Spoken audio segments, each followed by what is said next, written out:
Pero de lo que estoy más orgulloso de esos 6 años es del año de 1968. Y si no ha sido por eso, usted no tendría la oportunidad, muchachito, de estar aquí preguntando.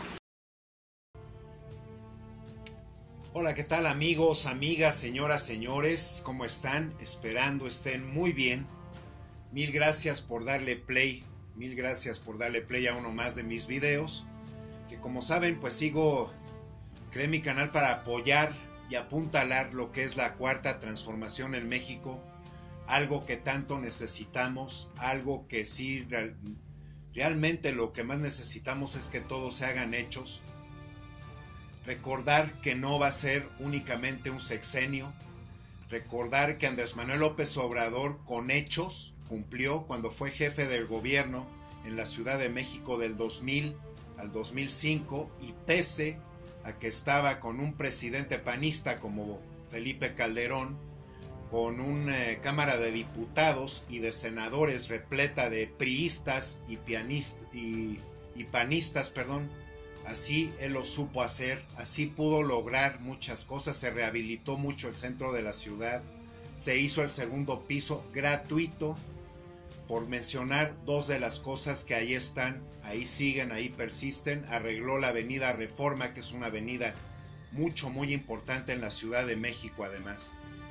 Y pues tenemos que traer estos hechos debido al 2 de octubre, porque si para algo sirve la historia, amigos, amigas, señoras y señores, es para que recordemos y no olvidemos, pero sobre todo tenemos que entender lo que son las definiciones, porque si no apegamos y no utilizamos ese buen criterio, no ampliamos, no tenemos esa visión para ampliar nuestro conocimiento, entonces es cuando los gobiernos prianistas de eso se han agarrado, cambiándonos la historia a su conveniencia con tantos personajes en la historia desde hace muchos años hasta los actuales, tratando siempre ellos de glorificarse, de manejar las cosas como si hubieran sido manejadas también por todos ellos. Y por supuesto que el mal viene desde 1900. Se deshizo una situación en cuanto fue la independencia de México, la deshicieron porque ahí nos empezaron como que a tomar en las garras, les cedieron muchas cosas a Estados Unidos. Y un pueblo con soberanía no puede estar atenido a ningún otro país, aunque estemos pegados a ellos, para saber decidir y además proteger nuestra soberanía, proteger nuestros recursos, proteger nuestro poder adquisitivo, proteger todas estas causas y cuestiones que realmente han dañado mucho a nuestra sociedad desde hace mucho tiempo. Que en 18 años se ha hecho mucho más fehaciente, o sea, ha sido mucho más claro que conforme estos 18 años de 3 sexenios, 2 panistas y el último priista con Peña Nieto, al hacer tantas cuestiones donde se realzó la violencia, la inseguridad, donde las garantías individuales no se nos respetaron, las leyes, la Constitución, que eso es precisamente lo que a un país y a sus ciudadanos los respalda y los protege, pero a ellos no les importa. Les voy a comentar la definición de dictadura. Una dictadura es un gobierno que preside del ordenamiento jurídico y de la legislación vigente para ejercer sin ningún tipo de oposición la autoridad de un país. El término se hace extensivo al país con esta forma de gobierno y al tiempo que dura este tipo de mandato. La dictadura suele concentrar su poder en torno a la figura de un único individuo, al que recibe el nombre de dictador. Los ejemplos más extremos son Adolf Hitler y Benito Mussolini. Son dos ejemplos. Al acceder al poder, ya sea por la vía democrática o mediante un golpe de Estado, el dictador suele formar un gobierno de facto donde no existe la división de poderes y se impide que la oposición llegue al gobierno por medios institucionales, se suspenden las elecciones y se prohíben los partidos políticos, por ejemplo, en casos extremos. La noción de dictadura se remonta a los tiempos romanos, cuando se podía conceder la autoridad suprema a una persona, el dictador, en los tiempos de crisis generalmente vinculados a las guerras. Pero aquí entonces también la dictadura es un tipo de totalitarismo. Por eso les presenté al principio el video de Díaz Ordaz, para que además lo vieran tantos de ustedes que pretendo pensar que no lo han visto, cómo se movía y cómo hablaba, para que se dieran una idea. Su manera de hablar era imperativa, era inflexible. Desde también que él inició su presidencia en 1964, en un momentito más les doy un poquito de su biografía. Él, como pudieron ver en ese video de Díaz Ordaz, era una persona imperativa, y los dictadores son imperativos. Se conoce como totalitarismo a una ideología en la que no existe individualidad de los seres que conforman la sociedad, es decir, se suprime el libre albedrío y las personas existen en tanto y cuanto forman parte de la sociedad y colaboran para el normal desempeño de la vida de esta. La opresión, la masacre de Tlatelolco en 1968, amigos y amigas, como los estudiantes, ellos no se presentaron con armas. Ellos lo único que querían pelear eran por sus derechos de una manera verbal, y también hartos y cansados de tanta opresión y de que no se cumplieran todas las situaciones que ya se venían hablando. Entonces es por eso que ellos formaron ese movimiento. El dictador es una persona que, como también se entiende, es algo que usa las armas, la fuerza, que fue precisamente lo que usó Díaz Ordaz en 1968. El secretario de gobierno era Luis Echeverría, quien fue el siguiente presidente de México. Y dicen las notas informativas en periódicos y todo de aquella época, además personas que yo conozco que la vivieron cuando eran jóvenes, que Luis Echeverría fue la mente que planeó esa masacre, y por supuesto Díaz Ordaz, por lo visto, no le costó ningún trabajo acceder a que se diera. En cada totalitarismo las ideas hegemónicas varían de acuerdo a la ideología que la sustente, las cuales siempre son extremistas. En lo que respecta a las dictaduras, también están guiadas, enfocadas desde ideología. La dictadura del proletariado, por ejemplo, está basada en las ideas marxistas y era un credo que se perseguía a aquellos que aferraban a otras ideas políticas, pero que era tolerante con el proletariado y campesinado. Su diferencia con el resto de las dictaduras existentes hasta el momento era que en ese caso la hegemonía estaba de acuerdo con las ideas de las clases más desfavorecidas, mientras que las anteriores representaban las ideas de clase alta o nobleza, que es lo que más, la clase en México que más se protege, a la que más se le han hecho favores, a la que más se les perdona tantas faltas a las leyes, a que no paguen impuestos, a que tengan empresas en donde se les pague una real miseria a los trabajadores.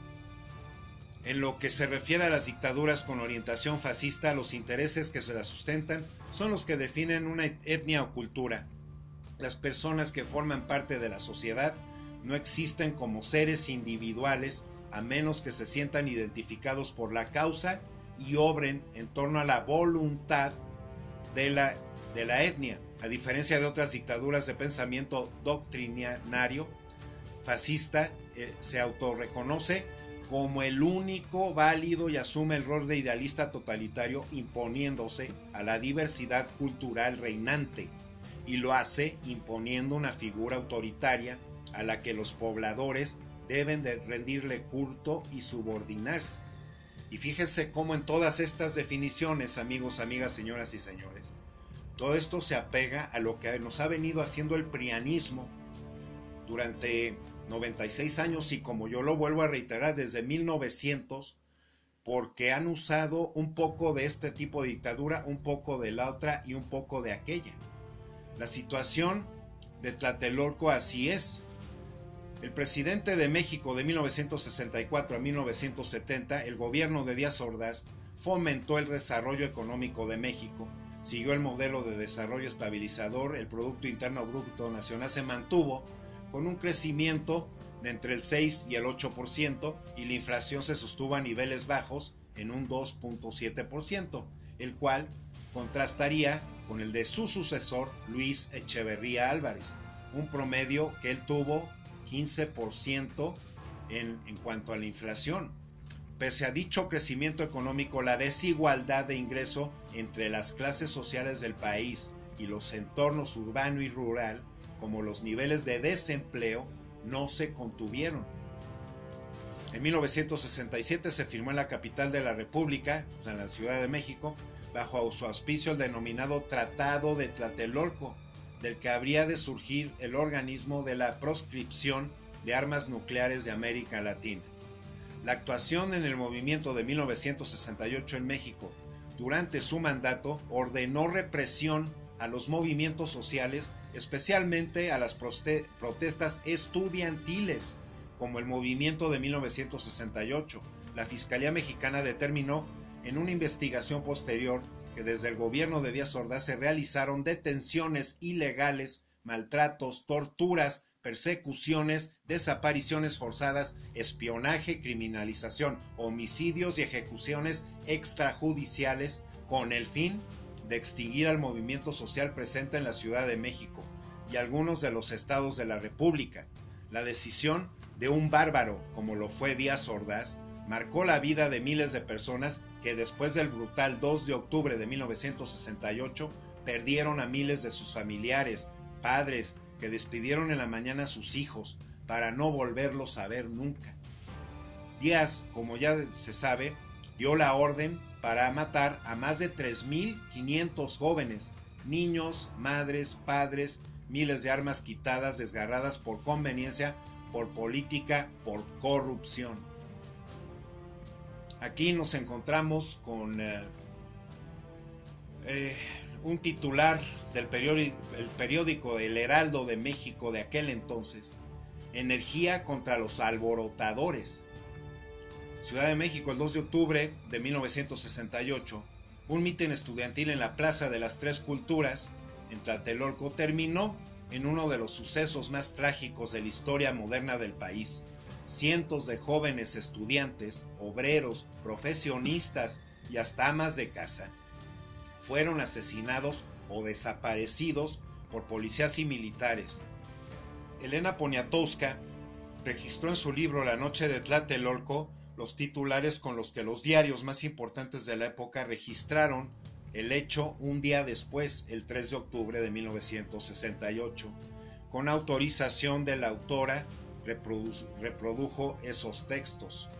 Pero aquí es otra muestra más de que hasta hubo titulares y de que el gobierno manejó esto a su conveniencia, llamándoles alborotadores, usando la fuerza bruta del ejército para asesinar y desaparecer a tantas personas. ¿Por qué el gobierno prianista, sobre todo el priista, ha tenido tantas cosas en contra de los estudiantes? ¿Por qué no se les atienden sus quejas? ¿Por qué no logran acuerdos dentro del diálogo? Mediar para entender qué es lo que se puede hacer, una parte ceder y la otra también. Eso sí es parte de un verdadero gobierno democrático, no nada más de agarrar y usar la fuerza, así como sucedió en el 68. El fanático político es deshonesto, ya que está cegado por la convicción de que tiene la razón en todo. El fanático es inflexible y no se detiene. Es una apisonadora que aplasta todo lo que encuentre en su camino. En contraste, el operador, que concierta los arreglos políticos, no es menos deshonesto, porque carece de lo que Bush llamó la cuestión de la visión. Es cobarde, no tiene principios y se echa para atrás ante la responsabilidad. Más allá de este tipo de distintivos del político deshonesto, hay posturas políticas más generales. En primer lugar, están las formas cínicas del pragmatismo.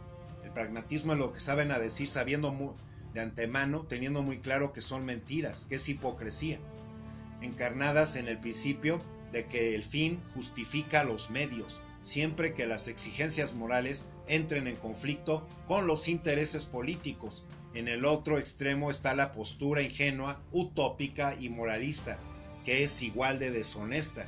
Quienes la predican deploran la aspereza y la relatividad de la política y hacen llamados inútiles para que el renacimiento moral, pero la historia no es un idilio y las biografías de los políticos no son las vidas de los santos, así como también se nos pusieron en los libros de la Secretaría de Educación Pública en los 60, 70 y 80. Paradójicamente, si todo el mundo fuera honesto, la política resultaría superflua. Bueno, eso significa que no podamos identificar a los políticos honestos. Cuando nos encontramos con ellos, Immanuel Kant describió dos tipos de políticos. El moralista político busca forjar la moral según las necesidades de la política entendida como un juego cínico. Es una etiqueta que se aplica con facilidad a todos los tipos de políticos deshonestos descritos líneas arriba. El segundo tipo de Kant es el político moral que rechaza el pragmatismo cínico, pero que no cae en la moralización ingenua. Un político honesto es alguien que considera la política como una herramienta para alcanzar el bien común. No es ingenuo y sabe que con frecuencia es necesario ser paciente, hacer arreglos y seguir una política a pasos pequeños, pero mientras busca las metas parciales. No se pierde de vista los objetivos más amplios. En resumen, un político honesto aplica un pragmatismo basado en principios, en el valor para decir cosas desagradables, pero siempre con una actitud constructiva. En efecto, la crítica irresponsable, revelar y publicar un problema sin la voluntad de proponer solución, es tal vez la forma más común de deshonestidad. Y aquí llegamos a esta nota de que en la multiplicidad, este es del día de hoy, 1 de octubre del 2018, un fragmentito les leo. En la multiplicidad de las experiencias sociopolíticas que aparecieron en el mundo durante la década de los 60, en el siglo XX, destaca el movimiento estudiantil mexicano del 68, que tuvo reverberaciones evidentes en la memoria colectiva nacional y más aún sobresalió por su carácter dominante en cuanto a la transmisión de las reivindicaciones de la época, aunque con ello opacó otras dimensiones sociales ocurrentes de importancia cardinal. La complejidad del análisis se acrecienta por su aspecto social homeostático, amplio protagonistas, mandarines, fuerzas represoras, intelectuales, dirigentes de izquierda y estudiantes, por mencionar solo algunos. Su notable carga ideológica es otro factor que complica el esfuerzo por esclarecer interrogantes orientadas para desentrañar el verdadero valor agregado histórico. Y pues nos estamos acercando a tiempos en los que ya tenemos que identificar, porque como lo vuelvo a repetir, la verdad tarde o temprano va a salir a flote, de quien sea, y sobre todo de estas personas que se han dedicado a hacer tanto daño y a actuar de esa manera dictatorial. Llamarles neoliberales es un término muy ligero. Llamarles mafia en el poder también es muy acercado. Pero dictaduras, como ya lo leí al principio, conforman de una y de otra, y así nos han manejado la política en nuestro país, así nos han manejado a todos los habitantes. Con esa ideología es como han hecho reformas, que acuérdense, la reforma es cambio para bien, no para únicamente cambiar las cosas para el bien de unos cuantos que ya se venían haciendo de una manera realmente sumamente cínica, y que donde ya el hecho de resguardar, vigilar la soberanía del país ya les empezaba a valer un serenado cacahuate. Entonces, a 50 años de este acontecimiento, amigos, amigas, señoras y señores, empieza a entrar un poco de coherencia y de sensatez, ya que como aquí apunta la nota, a 50 años del 68, quitan placas de Díaz Ordaz en metro de la Ciudad de México. Hay unas placas donde se supone que este presidente Díaz Ordaz fue a inaugurar esas estaciones. Y además las ponen en todos lados, lo tenemos en calles, los tenemos en avenidas, los tenemos en placas así de inauguración, así como si para que ellos se vanaglorien, que se entienda que ellos sí sirvieron a México para progresar. Y eso es una mentira, es un total cinismo, porque siendo México un país tan rico, donde deberíamos de tener un progreso 10 veces mayor, y nuestros salarios deberían de estar por lo menos 4 o 5 veces más altos el salario mínimo, teniendo ese progreso que se pudo haber construido desde los 60s, ¿cómo es posible que estas personas lo único que les interesa es su ego? Y la situación de que les preguntaran sobre el 68, como ustedes ya lo vieron en el video que puse de introducción al principio, el señor responde de una manera imperativa y hasta se da el derecho a enojarse y a sentirse ofendido, ¿no? Esas ya son tipos de conductas de sociópatas. Ese es un buen término, es una definición que aclara mucho lo que son tantos políticos, representantes en nuestro gobierno que han llegado ahí. Son sociópatas. Son personas que realmente no tienen ese gramo de vergüenza, no tienen ese gramo de real valor, de principios y de ética, solamente la manejan como si fueran actores así de telenovela. Allí es cuando la usan. Entonces, un día antes de que se cumplan 50 años en la represión de la Plaza de las Tres Culturas, donde se acaba de presentar además Andrés Manuel López Obrador hace 3 días, el sábado 29 de septiembre del 2018, se llevó a cabo el retiro de las placas conmemorativas de Gustavo Díaz Ordaz, expresidente de México, en 5 estaciones del metro y en la Plaza de las Armas Magdalena Mixhuca, que es donde se encuentra donde se hace lo de la Fórmula 1. De esta manera la historia le cobra a Díaz Ordaz las acciones que tomó en contra del movimiento. Pues no, es simplemente una manera de tratarnos de reivindicar un poquito, de que se vea que hay coherencia ya, sensatez. Consideramos que a 50 años hay ciclos que cerrar y considerar cuál es el pensar y el sentir de la población, pues siempre fue de desprecio, de auténtico desprecio por ese acto, como han sido los demás, de esta índole, donde se han asesinado y desaparecido a tantas personas y que no ha habido diálogo, que no ha habido una demostración de verdadera democracia. El diálogo es la mayor demostración de la democracia. El entendimiento también, el hecho de que los valores y de que las garantías individuales se respeten es otro ingrediente de la verdadera democracia. Aunque en redes sociales se ha cuestionado esta acción, pues más allá de ocultar los nombres y los hechos, se tendría que ampliar con una perspectiva de quienes participaron en el movimiento, desde estudiantes, profesores hasta amas de casa y obreros. Y aquí otra nota más al respecto. El jefe de gobierno, José Ramón Amieva, detalló que las placas que hagan alusión al sexenio de Díaz Ordaz serán retiradas. Las placas que hagan alusión al gobierno de Gustavo Díaz Ordaz serán retiradas de la infraestructura urbana, como el metro y la sala de armas de la Magdalena Mixhuca.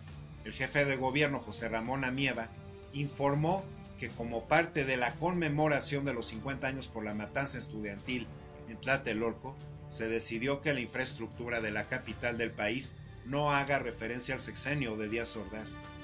Y apuntó: consideramos que a 50 años hay ciclos que cerrar y considerar cuál es el pensar y sentir de la población de la ciudad y además del país. Esas placas van a ser sustituidas por placas informativas que no hagan referencia a ningún tipo de autoridad. Hablan de cuándo fue inaugurado, aperturado, que hubo presencia de las autoridades presenciales de esa época, y consideramos que a 50 años hay que concluir de esta manera. Hay 6 estaciones del metro y en la entrada de la sala de armas de la Magdalena Mixhuca encontramos nosotros unas placas que generan referencia a las autoridades de hace 50 años en la parte presidencial.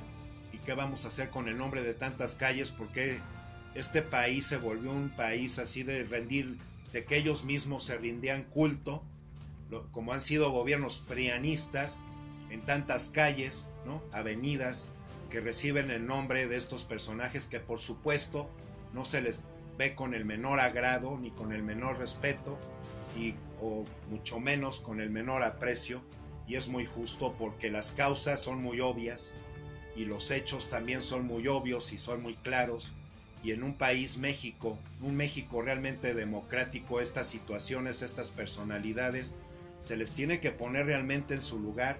Se les tiene además que sí olvidar, porque no han sido merecedores de hacernos y darnos un buen gobierno, con ese diálogo y con ese respeto hacia nuestra Constitución, hacia nuestras leyes y hacia la democracia, que ellos siempre usaron esa palabra democracia y cambio únicamente como actores de telenovela, y además de telenovelas realmente malas y realmente amargas.